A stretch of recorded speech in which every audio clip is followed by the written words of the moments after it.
अरब के जाहिल समाज के भीतर एक रिफॉर्मेशन की लहर उठती है, एक आंदोलन उठता है। जैसा मैंने कहा, हर महात्मा अपनी नीयत में स्पष्ट है, साफ है, बड़ा किरदार है। मोहम्मद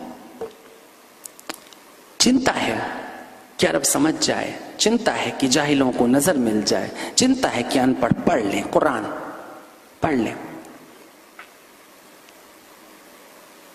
और ऐसा ही हुआ। लेकिन फिर पैगंबर चले गए और बागडोर फिर किनके हाथ में आ गई। इन दिनों हम मुहर्रम के समय में चल रहे हैं। इस्लाम को अपने हाथ में पकड़ने वालों में वो लोग भी हैं जिन्होंने करबला में लड़ाई करवाई, मारा, बच्चों को मारा। नाम इस्लाम का ही ले रहे थे, उससे हट के बात नहीं कर रहे थे। यजीद ये नहीं कह रहा था कि मैं इस्लाम में नहीं हूं। ठीक हो ना? इस्लाम भी चला गया किनके हाथ में? सियासतदानों के हाथ में, राजाओं के हाथ में, खलीफाओं के हाथ में, उन लोगों के हाथ में जिनके हाथ और नजर केवल सत्ता पर होती। जरा बताओ तो, जो लोग दंभ भरते हैं कि भारत में 1000 साल मुसलमानों ने इस्लामिक शासन रहा, वो जरा बताएं तो कौन सा बादशाह इस्लामिक था? शराब और अफीम लेकर के लेटा हुआ जहांगीर इस्लामिक था? कि बहुत सारी औरतों के साथ अय्याशी करता शाहजहां? कि मीना बाजार में घूमता और लड़कियां चुनता अकबर? कि बाबर, जिसका एक हसीन बॉयफ्रेंड भी था?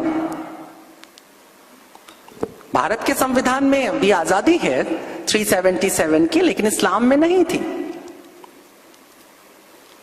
कि खिलजी, पद्मावती पे उसका मोह तो झूठा है, असल मोह तो उसके खास गुलाम पर रहा।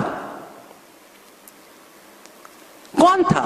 अपने चचा को मारने वाला खिलजी, गले लग करके खंजर भोंक देना इस्लाम में था? नहीं था। हुआ कब हुआ इस्लामिक शासन? यकीन मानिए कि भारत तक चल करके अगर पैगंबर मोहम्मद खुद आ गए होते तो शायद पूरा हिंदुस्तान मुसलमान होता। यकीन मानिए, क्योंकि किरदार की खुशबू होती है जो इंसान को बदल देती है। पर अफसोस वो किरदार यहां तक नहीं आ सका। जो लोग आए उनके पास किरदार नहीं था, उनके पास हथियार था। मैं ये नहीं कह रहा हूं कि सारे के सारे मुसलमान हिंदुस्तान में जो हैं